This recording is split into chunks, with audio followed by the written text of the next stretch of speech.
السلام علیکم، صداقت نامہ میں خوش آمدید۔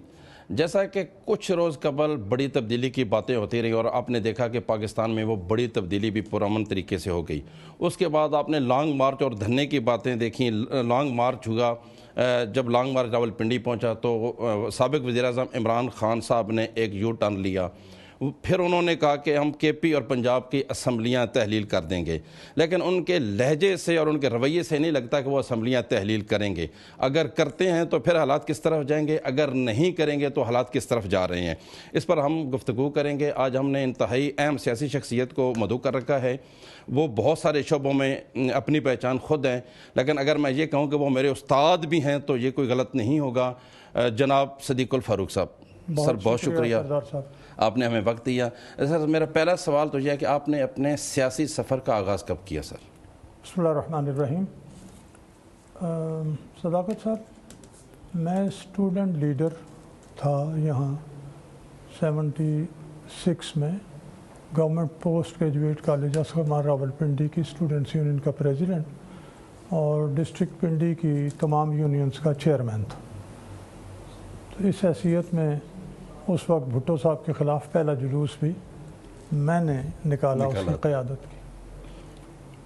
اب میرا خاندان مطلب ہے بہت بڑا سیاسی گھرانہ تو نہیں تھا، لیکن میرے دادا جان اور میرے والد مرحوم دونوں تحریک پاکستان کے کارکن رہے۔ والد صاحب 3 سال 40 سے 43 جیل میں بھی رہے، اور یوں پھر جب ہم لوگ چونکہ کے پی کے سے ہیں، پشاور شہر کے، تو جب ریفرینڈم ہوا اس وقت اس کو صوبہ سرحد کہا جاتا تھا۔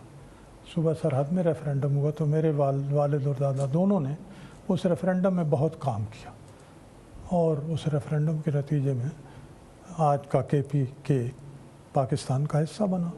تو یوں ایک سیاسی بیک گراؤنڈ تو میری ہے، اور اللہ بخش میرے دادا جان کو، وہ مجھے جب میں 3 سال کا تھا تو پاؤں پہ بٹھا کے جھولے دیتے ہوئے تحریک پاکستان کی نظمیں سناتے تھے، اور مجھے اب تک ان میں سے کچھ چیزیں یاد ہیں۔ تو اس طرح سے ایک سیاسی وابستگی، اور مسلم لیگ سے ہی۔ تو پھر نواز شریف صاحب سے میری ملاقات جب میں صحافی تھا تو ہوئی نوائے وقت کے دفتر میں۔ پھر 86 میں ان سے خاقان عباسی مرحوم نے ایک جلسہ جو ہے وہ کہوٹا میں کیا، جس کے وہ چیف گیسٹ تھے، تو اس کا اسٹیج سیکرٹری مجھے بنایا، چونکہ مرحوم خاقان عباسی صاحب سے میرے بڑے قریبی تعلق تھے۔ وہاں سے پھر جو میں نے تقریر کی وزیر اعلیٰ پنجاب نواز شریف صاحب کو دعوت دینے سے پہلے، تو اس کے بعد پھر انہوں نے میرا ہاتھ پکڑ لیا۔ پھر چل سو چل، پھر پکڑا ہی ہوا آپ تک پکڑا ہوا چلا۔ پھر پہلے انہوں نے 90 میں مجھے کہا کہ میرے ساتھ آئیں۔ اس وقت میں 3 اخبارات اور یعنی نیوز ایجنسی میں کام کر رہا تھا۔ میں نے معذرت کی۔ پھر جب ان کی اسمبلی غلام اسحاق خان نے حکومت توڑی 93 میں، 18 کو، 17 کو مجھے ساتھ ہی لے گئے تھے لاہور، جو تقریر ریکارڈ ہوئی اور پھر چلی رات کو۔ 18 کو توڑ دی گئی تو ہم بھاگے گئے وزیر اعظم ہاؤس۔ تو پھر انہوں نے مجھے یہ کہا کہ میرا اس پہ ری ایکشن لکھیں۔ سو پہلا ری ایکشن جو ہے وہ میں نے ہی لکھا۔ چودھری نثار صاحب کو انہوں نے کہا کہ ذرا آپ بھی دیکھ لیں، وہ 1-2 لفظ تبدیل ہوئے اس میں، وہی پڑھا، اور مجھے کہا کہ صبح اب کھوکھر صاحب بھی جو ہیں، حاجی نواز کھوکھر، وہ بھی فوت ہو گئے، ان کا گھر ناظم الدین روڈ پہ 10 نمبر، تو وہاں ہم آئے، اور اس وقت میٹنگ تھی۔ تو پھر مجھے انہوں نے کہا کہ آپ مجھے جوائن کریں، تو میں نے کہا جی میں کر لوں گا۔ تو میاں صاحب نے کہا کب؟ تو میں نے کہا کہ آج، ابھی اور اسی وقت۔ خیر بارہ وہ اس وقت سے یعنی 19 اپریل 1993 سے آپ مسلم لیگ نون کا حصہ ہیں اور مختلف اہم عہدوں پر بھی رہے۔ صدیق الفاروق صاحب یہ بتائیے گا کہ اب کافی عرصے سے آپ مین سٹریم سے غائب ہیں، آپ اپنی بیماری کی وجہ سے یا میاں نواز شریف صاحب کا انتظار ہے کہ جب وہ آئیں تو آپ سمجھتے ہیں کہ متحرک ہونا ہی بہتر ہے؟ نہیں، کوئی میں ایسا بیمار تو نہیں رہا جی۔ ابھی کچھ چند 2-3 مہینے ہوئے ہیں کہ وہ ایچ پائلوری ہوتا ہے بیکٹیریا، اس کی وجہ سے اس نے معدے پر حملہ کیا تو وہ ڈیٹیکٹ ہو گیا ہے. اب اس کا علاج جو ہے میں 15 دن سے کر رہا ہوں تو بہتر ہوں. باقی تو میں ایویکیو ٹرسٹ پراپرٹی بورڈ کا جب نواز شریف صاحب نے مجھے چیئرمین بنایا اور اللہ کی طرف سے یہی ہونا تھا تو اس وقت سے پھر وہ تقریباً 3.5 سال اور 5 سال تو چھوٹے موٹے انٹرویوز یا ایکٹیویٹیز تو ہیں لیکن میرے پاس سوائے مرکزی مجلس عاملہ کی رکنیت کے اور عہدہ کوئی نہیں تھا. سر یہ بتائیں کہ آپ سیاست میں جب آئے تو میاں نواز شریف کی محبت میں آئے یا عوام کی خدمت کے لیے آئے؟ دیکھیں آپ نے بڑا عجیب سوال کیا ہے. نواز شریف صاحب کا دل عوام اور پاکستان میں بستا ہے یا عوام اور پاکستان ان کے دل میں بستے ہیں؟ میں یہ کہوں گا کہ وہ بھی انسان ہیں، فرشتے ہرگز نہیں ہیں، لیکن جتنی محبت انہیں پاکستان اور عوام سے ہے، بالخصوص غریب عوام سے، وہ بہت کم لوگوں میں دیکھی جاتی ہے. اسی وجہ سے نواز شریف صاحب کے ساتھ میرا ایک تعلق واسطہ قائم ہوا اور ان کے ساتھ میں چلا اور اب تک ساتھ. سر صحافت سے سیاست، جیسے آپ ہیں سر، اسی طرح شیری رحمان ہیں، اسی طرح مشاہد حسین سید ہیں، مشتاق مناس ہیں، بہت سارے نام ہم نے دیکھا کہ وہ صحافت سے سیاست میں ہے. دونوں میں سر آپ کیا سمجھتے ہیں کہاں بہتر خدمت کی جا سکتی ہے اور کیا آپ نے کیا فرق محسوس کیا سر؟ دونوں کے اپنے میدان ہیں، دونوں کی اپنی اہمیت ہے، لیکن عملاً آپ زیادہ خدمت حکومت میں آ کر سکتے ہیں، ملک اور قوم کی کر سکتے ہیں، اس لیے کہ آپ کے پاس اختیارات بھی ہوتے ہیں، وسائل بھی ہوتے ہیں. اور اگر آپ خدا سے ڈرنے والے ہوں اور ملک اور قوم کی ترقی چاہتے ہوں، غریبوں کے مسائل حل کرنا چاہتے ہوں، تو سب سے زیادہ خدمت جو ہے وہ بطور ایک سیاسی جماعت کے کارکن کے حکومت میں ہو سکتی. صدیق الفاروق صاحب، آپ نے میاں نواز شریف کا ذکر کیا. میں بھی میاں صاحب کو کافی جانتا ہوں کہ عوام کی محبت میں وہ بہت زیادہ کوشاں بھی رہتے ہیں اور خدمت کرتے ہیں، لیکن اب تو میاں نواز شریف صاحب کی حکومت میں غریب عوام جو وہ پس چکے ہیں سر. ہاں، لیکن یہ جو غریب عوام پس چکے ہیں یا انشاءاللہ بہتر ہوگی ان کی حالت، یہ نواز شریف یا شہباز شریف صاحب یا اس وقت پی ڈی ایم اور پیپلز پارٹی کا کیا دھرا تو نہیں ہے. یہ تو اب باتیں جو ہیں یہ آؤٹ ہو گئی ہیں. جانے والے آرمی چیف نے کیا کیا، پروجیکٹ عمران پہ کب سے کام ہو رہا تھا، کیا کام ہو رہا تھا، اس بندے کے ذریعے سے ملکی معیشت کو، ملک میں اخلاقیات کو، ملک میں گورننس کو کتنا نقصان پہنچایا گیا. حالانکہ سر آپ کی دیکھیں نا، جب آپ کی حکومت ہے تو آپ نے یہ کہا کہ ہم حالات بہتر کریں گے، معیشت بہتر کریں گے اور مہنگائی جو ہے اس کو کنٹرول کریں گے، جبکہ آپ کی حکومت آنے کے بعد مہنگائی 70% اور بڑھ گئی ہے سر. غریب آدمی جو ہے اس کا تو اب جینا دوبر ہو گیا ہے. دیکھیے، جب ہم آئے ہیں ملک ڈیفالٹ کی طرف بالکل جانے والا، اس لیے کہ عمران خان حکومت نے اور عمران خان نے آئی ایم ایف کے ساتھ معاہدہ کر کے جب یہ دیکھا کہ اب میرے خلاف عدم اعتماد بھی آنے والی ہے تو اس سے وہ پیچھے ہٹے، اور وہ جو شرائط تھیں جن پر انہوں نے معاہدہ کیا تھا اس سے جب پیچھے ہٹے تو پاکستان کو وہ دیوالیہ قرار دینے والے تھے. تو پہلی ہماری خدمت یہ ہے کہ ہم نے اسے دیوالیہ ہونے سے بچایا. لیکن آپ نے دیکھا آتے ہی آئی ایم ایف کی شرائط کے مطابق پیٹرول کی قیمت بڑھانی پڑی، بجلی کی قیمت بڑھانی پڑی، اور اسی طرح سے اور بہت سے شعبوں میں ہمیں جو ہے وہ جسے کہتے ہیں جی سخت فیصلے، دشواریوں کا سامنا کرنا پڑا. لیکن کیوں؟ اس لیے کہ عمران خان نے اپنے 3.5 سال میں 20,000 ارب روپے کا قرضہ لیا، جو ساری حکومتوں نے مل کے اتنا نہیں لیا. 70 سال میں 25,000 لیا، نہیں 25,000 ارب لیا. انہوں نے 3.5 سال میں 20,000 ارب لے لیا. صرف جو بیرونی قرضہ ہے وہ انہوں نے اپنے 3.5 سال 4.25 سال میں $43 بلین 43 بلین ڈالرز قرضہ وہ لیا. اب ایک قرضہ بھی ادا کرنا ہے، آپ کی معیشت بھی تباہ ہو رہی ہے، آپ کو دیوالیہ کا جو ہے خطرہ بھی ہے، عمران خان صاحب نے سعودی عرب سے تعلقات تباہ کر لیے، سب سے پہلے انہوں نے چین کے ساتھ تعلقات برباد کیے سی پیک بند کر کے، پھر اس کے بعد سعودی عرب سے، یو اے ای سے، ملائیشیا سے، پھر امریکہ کے خلاف محاذ کھڑا کر دیا۔ سر اس پہ مزید بات کرتے ہیں، ایک چھوٹی سی بریک لیتے ہیں۔ ضرور، ایک بریک لیتے ہیں۔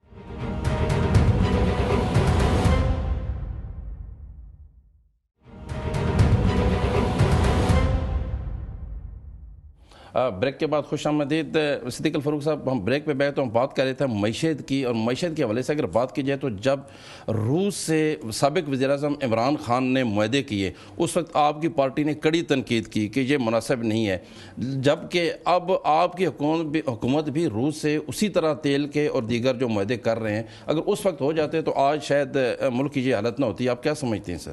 دیکھیے، پہلے تو میں وہ مکمل کر لوں کہ انہوں نے یورپین یونین سے بھی تعلقات خراب کیے، ٹھیک ہے۔ اب صورتحال یہ ہے کہ ایک طرف انہوں نے خارجہ محاذ پہ اہم ترین ملکوں، چین جو ہمارا سدا بہار دوست ہے، ہر مشکل گھڑی میں ہماری مدد ساتھ ہوتا ہے، اور آپ کو پتہ ہے یہ خود بھی کہتے تھے کہ یہ جو سی پیک ہے یہ گیم چینجر ہے، یہ مکمل ہو جائے تو آپ کو $10 بلین سالانہ تو صرف اس سے جو مال جائے گا اس کی آپ کو جو ٹیکس آپ لیں گے اس سے مل جائیں گے آپ کو، اور پھر اس پہ جو آپ کی انڈسٹری ترقی کرے گی، دوسرے ملکوں سے تعلقات ہوں گے، آپ کی برآمدات بڑھیں گی۔ سر اس میں کوئی شک نہیں کہ انہوں نے بہت سارے ملکوں سے تعلقات خراب کی، آپ نے واپس آ کے درست کر لیے، لیکن اس کا نتیجہ سامنے نہیں آ رہا۔ میں بتاتا ہوں اس کو آپ کو۔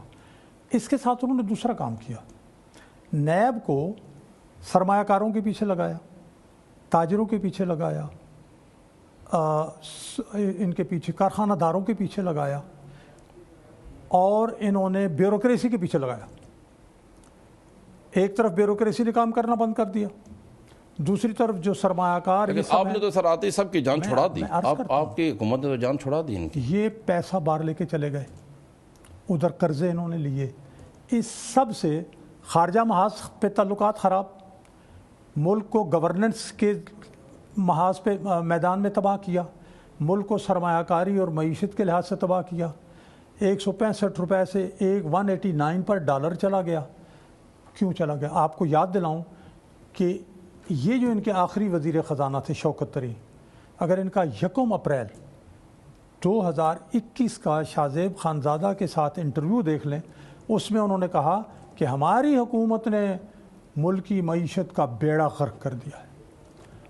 انہوں نے یہ کہا، یہ بات ذرا سننے کی ہے، انہوں نے ہی یہ جو ابھی مئی گزرا ہے اس میں کہا کہ عمران خان کے پاس تو کوئی اقتصادی پروگرام ہی نہیں تھا۔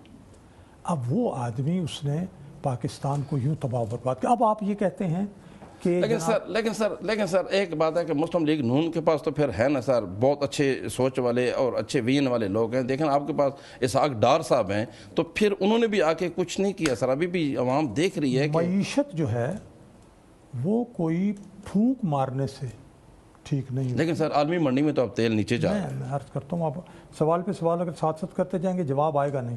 میں عالمی منڈی کے تیل کی بات بھی کروں گا اور روس کی بھی جواب دینا ہے۔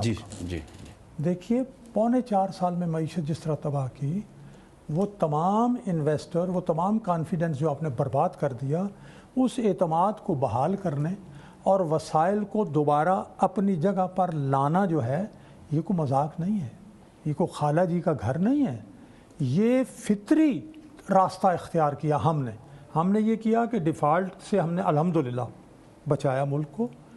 اب جو IMF کے ساتھ ہم نے اس کے پروگرام پہ عمل کیا، ہم نے پیچھے ہٹنے کی تھوڑا سا کوشش کی، انہوں نے دباؤ ڈالا اور ناک کی لکیریں، بقول اپنا وزیر اعظم شہباز شریف صاحب، انہوں نے ناک کی لکیریں نکلوا دی کہ یہ معاہدہ آپ کی ایک گورنمنٹ نے کیا ہے، چلی گئی ہے تو کیا ہوا؟ پاکستان کے ساتھ معاہدہ ہم نے کیا ہے، ہمیں وہ کرنا پڑتا ہے۔ دوسری بات یہ ہے کہ عالمی منڈی میں تیل کی قیمتیں کم ہوئیں۔ ایک تو یہ ہے کہ آپ کے سودے کوئی روزانہ جا کے آپ نہیں خریدتے کسی غریب آدمی کی طرح کہ روز کا آٹا آپ خریدتے ہیں، سستا ہوا تو سستا خرید، لیکن 15 دنوں کا، مہنگا ہوا تو مہنگا۔ 15 دنوں کا تو سٹاک ہوتا ہے نا۔ دیکھیے نا، 15 دنوں کا سٹاک IMF کی شرائط سے کہاں جائیں گے آپ؟ IMF یہ کہتا ہے کہ آپ قرضے واپس کرنے کی پوزیشن میں نہیں ہیں، اتنا قرضہ آپ نے لیا ہوا ہے، $43 بلین آپ کا غیر ملکی قرضہ ہے، باقی اندر سے قرضے آپ نے لیے ہوئے ہیں, 20,000 ارب روپے قرضہ کیسے واپس کریں گے آپ بتائیے. اب یہ صورت ہے جو آپ نے کہا, عمران خان کا دعویٰ تھا کہ انہوں نے تو روس سے معاہدے کیے. روسی سفیر نے ان کے معاہدے کے بعد کراچی میں پریس کانفرنس کر کے کہا کوئی معاہدہ نہیں ہوا. اب آپ کی حکومت نے کر لی ہیں. میں عرض کرتا ہوں, یہ معاہدہ جس کا انہوں نے کہا تھا کہ میں کوئی غلام ہوں, ہم کوئی غلام ہیں, اب پھر کہا کہ نہیں روس جانا میری غلطی تھی. یہ جرمن ٹی وی کو انٹرویو دیا, جی ہاں, یہ دیا. انہوں نے کہا جی اس وقت کہا کہ سپر طاقت اللہ کی ذات ہے, امریکہ نہیں ہے. اب اسی جرمن ٹی وی کا نہیں, سپر طاقت ہے امریکہ. امریکہ نے کوئی سازش نہیں کی, اسٹیبلشمنٹ نے سازش نہیں کی. اسٹیبلشمنٹ نے صرف یہ کیا کہ میرے خلاف عدم اعتماد آئی تو انہوں نے روکی کیوں نہیں, یعنی غیر آئینی کام کرتے وہ. اس لیے عمران خان کی پالیسیاں, عمران خان کی باتیں, ان کی حیثیت پر ایک کہا بھی نہیں ہے, ایک گھاس کے تنکے جتنی حیثیت ختم ہو گئی سر. صبح شام یو ٹرن لیتے ہم مان رہے ہیں, لیکن اب سر آپ کی حکومت ہے نا سر. میں عرض کروں گا ہمیں حکومت کو 7 مہینے ہوئے ہیں.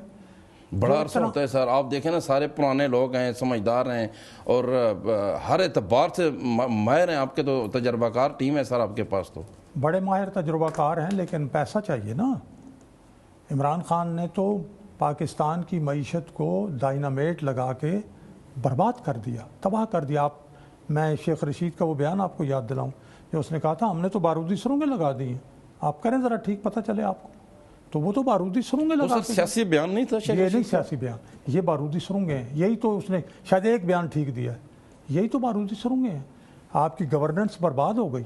اب اعتماد دیکھیں نا, اب ان کی حکومت پنجاب میں ہے تو چیف سیکرٹری جناب چھٹیاں لے رہا ہے, آئی جی تبدیل کر رہے ہیں, آئی جی اور دوسرے ہر ہفتے 10 دن کے بعد یہ کہیں ڈی سی تبدیل کر دیتے ہیں, اے سی تبدیل کر دیتے ہیں.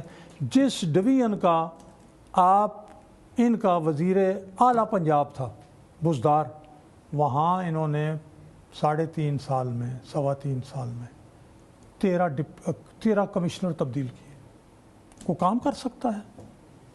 اب ہم نے اعتماد دیا ہے, لیکن اعتماد بحال ہوتے ہوتے سردار صاحب وقت لگے گا. ابھی جو ہے سعودی عرب کے ساتھ تعلقات بحال ہوئے تو 3 ارب روپے کی وہ کریڈٹ لائن رینیو کر دی انہوں نے. چین کر رہا ہے, باقی بھی اس طرح سے آ رہے ہیں. روس کے ساتھ جو ہم نے تیل کا معاہدہ کیا ہے ابھی وہ جنوری میں آئیں گے خود. گیس کا بھی معاہدہ کریں گے, اور یہ شکر ہے کہ امریکہ نے یہ کہا ہے کہ ہم آپ پر پابندیاں نہیں لگائیں گے, آپ جائیں, جسٹ گو فار اٹ. اور ہم وہ معاہدہ کر بیٹھے ہیں. عمران خان نے 1 گیلن تیل کا معاہدہ بھی نہیں کیا, تو جھوٹ بولا. صدیق فاروق صاحب, ہم مانتے ہیں کہ عمران خان نے بہت ساری چیزوں کو ٹھیک نہیں کیا یا ان سے ٹھیک نہیں ہو سکی, آپ جیسے بھی کہہ لیں, لیکن ہم نے سر دیکھا کہ 70 سالوں میں یہی ہوتا رہا. جو بھی حکومت آئی اس نے پچھلی حکومت کو بلیم کیا, انہی پہ سارا ملبہ ڈالا. اب سر آپ کی حکومت آ گئی, آپ کو پتہ تھا, پھر آپ ڈار صاحب کو بھی لے آئے ہیں. آپ کیا ایک نوید دیں گے قوم کو کہ کب تک آپ حالات بہتر کر سکیں گے سر؟ دیکھیں, پہلی بات تو یہ ہے کہ پاکستان کی تاریخ میں پہلی مرتبہ ایک تھوڑا سی بات تسلیم کی اپنا باجوہ صاحب نے کہ 70 سال سے اسٹیبلشمنٹ سیاست میں مداخلت کرتی رہی ہے. یہ بات کہیں ایڈٹ نہ کر دیجئے گا, کیونکہ انہوں نے ریکارڈ پر یہ بات کی ہے. 35 سال مارشل لاء لگا رہا ہے, اور مارشل لاء میں پہلے 13 سال میں پاکستان 2 ٹکڑے ہو گیا. دوسرے 10.5-11 سال ضیاء الحق صاحب رہے. انہوں نے کیا کیا کہ ان کے دور میں سیاچن بھی انڈیا نے چھین لیا. دہشت گردی کا معاملہ کیسا ہوا. دوسرے 9.5 سال پرویز مشرف کے آئے, اور یہ جب مارشل لاء نہیں تھا تو پیچھے بیٹھ کے سارا کچھ ہوتا رہا. اب تو روز کالم چھپ رہے ہیں, تجزیے ہو رہے ہیں, سوشل میڈیا پہ آ رہا ہے کہ باجوہ صاحب نے کس طرح پروجیکٹ عمران خان کو کیسے پہنچایا. یہ سب پاکستان کی تباہی کے منصوبے تھے. اب ہم آپ سمجھتے ہیں کہ آئندہ ایسا نہیں ہوگا جیسے اب دیکھیں؟ خدا کرے کہ ایسا ہی ہو, لیکن اگر اب شاید 5-7 سال میں جو ہماری خواہش اور آئین کا تقاضا ہے وہ 100% تو نہ ہو, لیکن 5-7-8 سال تک تھوڑی بہت شاید. اسلام آباد میں آپ بلدیاتی الیکشن کروانے جا رہے ہیں سر, فیئر الیکشن ہو گیا آپ سمجھتے ہیں؟ نہیں, ہم تو جب بھی ہے ہم تو فیئر کرائیں گے. ہم تو اس میں بلیو نہیں کرتے کہ دھاندلی ہو. بالکل, اگر ہم دھاندلی کرتے تو ابھی وہ مجھے بلکہ ایک ہمارے یونین کونسل کے چیئرمین کینڈیڈیٹ ہیں، وہ میرے پاس آئے میرے گھر، تو کہ دیکھیں جی وہ شکایت کر رہے تھے کہ وہاں سے جو ہے وہ بلا مقابلہ ہو گیا ہے پی ٹی آئی کا بندہ ممبر. تو ہم اگر دھاندلی کرتے تو کیوں پی ٹی آئی کا ممبر کوئی بلا مقابلہ ہوتا؟ اب اس میں میں سمجھتا ہوں سر کہ آپ کے لوگوں کی کمزوری ہے. ایک چیئرمین یوسی جو ہے وہ گولڑا سے بلا مقابلہ منتخب ہوا. اسی پر مزید بات کرتے ہیں ایک چھوٹی سی بریک کے بعد. یہ ایک بریک لیتے ہیں.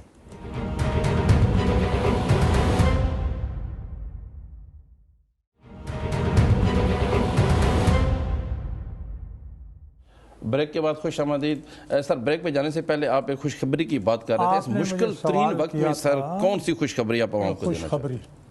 دیکھیں میں سمجھتا ہوں پہلے تو جیسے میں نے گزارش کی کہ اعتماد کی بحالی یہ بڑا مشکل کام ہے، لیکن اعتماد بحال ہو رہا ہے. دوسرا ہے سیاسی استحکام، وہ آ رہا ہے، اور اس کی بنیادی وجہ عمران خان کی ہر محاذ پر ناکامی ہے، ورنہ وہ تو سیاسی استحکام نہیں آنے دیں گے.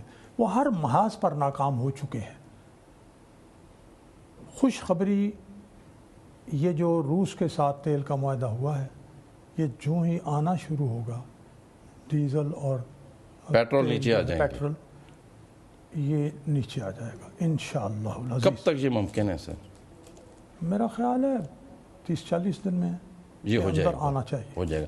ویسے جیسے آپ سمجھتے ہیں سر کہ جب میاں نواز شریف صاحب کی حکومت میں پیٹرول کی قیمت تھی، آپ کوشش کر کے اسی پہ لے آئیں گے؟ جب حکومت آپ کی گئی تو جو تھی، دیکھیں اس وقت پوری معیشت مجموعی طور پر بہتر ہر شعبہ ایک دوسرے کے ساتھ جڑا ہوا تھا، کام کر رہا تھا، جڑا ہوا تھا اور آگے بڑھ رہا تھا. پھر ایک میزائل مارا گیا، ٹھیک ہے جناب، میاں صاحب کو ڈسکوالیفائی بیس لیس چارجز لگا کے، لیکن وہ چونکہ پروجیکٹ عمران خان تھا. میزائل کس نے مارا تھا سر؟ باجوہ صاحب نے مارا نا، اور کس نے مارا؟ اب یہ ابھی کو بات چکی چھپی نہیں رہی. ٹھیک ہے، آن ریکارڈ ہے ساری باتیں. باجوہ صاحب نے مارا. باجوہ صاحب کے پاس، میں یہ انکشاف کر رہا ہوں آپ کے پروگرام میں، باجوہ صاحب کے پاس فیڈرل کیبنٹ کا ایک منسٹر جو انہی کے شعبے سے ریلیٹڈ تھے، وہ کو بات کرنے چاہتے تھے، وہ بات کرنے گئے، بات کرنے کے لیے گئے. تو باجوہ صاحب نے آخر بھی یہ کہا کہ جی میرا آخری بھی پیغام یہ ہے، مائنس نواز شریف. نواز شریف کو یوں انہوں نے اپنے پیچھے دھکیلا ججوں سے. اس کا نواز شریف کا نکلنا، نواز شریف ایک فرد نہیں ہے، وہ اس قوم کا لیڈر ہے. اس کے ساتھ معاشی استحکام کا ایک امیج بنا ہوا ہے، معاشی ترقی اور گورننس کی وہ ایک بہتری کی علامت ہے. جب آپ اس کو ہٹاتے ہیں، اس کو خراب کرتے ہیں، تو وہ پھر آپ معیشت اور گورننس کو برباد کرتے ہیں. لوگ یہ جانتے ہیں کہ صدیق الفاروق صاحب اور میاں نواز شریف آپس میں جڑے ہوئے ہیں اور بہت قریب ہیں. صدیق الفاروق صاحب کے پاس بہت اہم عہدے رہے ہیں. اب یہ خوشخبری آپ دے دیں اپنے کارکنوں کو اور اس پاکستانی عوام کو کہ میاں نواز شریف صاحب کب پاکستان آ رہے ہیں. نواز شریف صاحب رات ہی سردار ایاز صادق صاحب نے جنوری کا کہا ہے کہ وہ آ جائیں گے.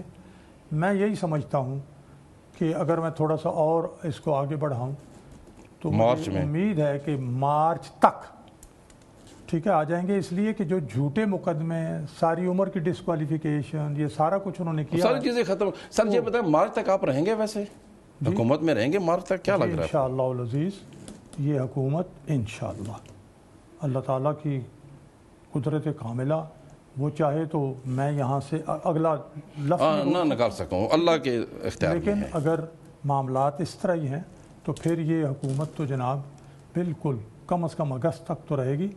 اگر معاملات میں سب لوگوں نے یہ نہ فیصلہ کر لیا کہ اس کی مدت 6 مہینے بڑھانی ہے، تو پھر اس صورت میں الیکشن جو ہیں اس صورت میں تو ہوں گے اکتوبر کو، پھر اس صورت میں 6 مہینے اور ڈال دیں. اگر عمران خان کے پی اور پنجاب کی اسمبلیاں تحلیل کر بھی دے تو اس سے مطلب آپ کو کوئی فرق نہیں پڑے گا؟ کچھ فرق نہیں پڑتا. عمران خان دیکھیں، عمران خان نہ سیاستدان ہے، نہ معیشت جانتا ہے. وہ آج بھی کرکٹ 11 جو ہے نا وہ لے کے چلنے کی کوشش کرتا ہے، اور یہ ملک جو ہے یہ کرکٹ 11 نہیں. لیکن سر دیکھیں نا، اس میں کوئی شک نہیں کہ وہ معیشت کا اتنا ماہر نہیں ہے، لیکن روس کے ساتھ وہ معاہدہ کرنے تو جا رہا تھا جو اس وقت سبوتاس ہوا، اور اب آپ وہی کر رہے ہیں۔ 100% جھوٹ بولتا ہے وہ اس کے جب یہ معلوم ہوا، اب تو وہ یہ کہتا ہے نا کہ مجھے فلاں، ابھی اس کا آخری بات دیکھیں عمران خان کی کہ وہ جی جب انہوں نے یہ کرنا شروع کیا، مجھ سے باجوہ صاحب نے ڈبل گیم کھیلی، اور مجھے تو اس وقت پتہ چل گیا تھا اکتوبر میں۔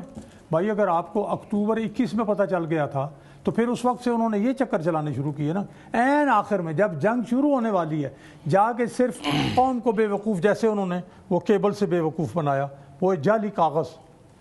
مجھے وکیل نے بتایا جو رہا تھا سائفر ڈپارٹمنٹ میں کہ جناب یہ جو خط لہرا رہا ہے نا کاغذ، یا وہ بلو کلر کا ہوتا ہے یا یلو کا، یہ کاغذ ہے چٹا، کچھ بھی نہیں ہے، کچھ بھی نہیں۔ یقیناً وہ فوٹو کاپی ہوگی۔ صدیق الفاروق صاحب سے میرا آخری سوال ہے، سیاسی جماعتوں میں اور خاص طور پر آپ کی جماعت میں نظریاتی لوگ اب بہت کم دکھائی دیتے ہیں، سیٹ لوگ، مافیاز نے وہاں ہولڈ کر لیا ہے، کنٹرول کر لی ہیں چیزیں، جس کی وجہ سے آپ نہیں سمجھتے ہیں کہ پارٹی کمزور ہوتی ہے؟ جو آپ کے متحرک کارکن تھے وہ پیچھے ہٹ گئے ہیں، وہ کہیں نظر نہیں آتے۔ اور اگر میں بات کروں جڑواں شہروں کی تو یہاں دھڑے بندیوں کا شکار ہے آپ کی جماعت، اور کمزور لگ رہی ہے، کمزور نظر آتی ہے۔ سر دیکھیں جی، سیاسی جماعتوں کا سب سے بڑا سرمایہ تو نظریہ ہی ہے۔ مسلم لیگ کا تو اور کوئی سرمایہ ہی نہیں ہے۔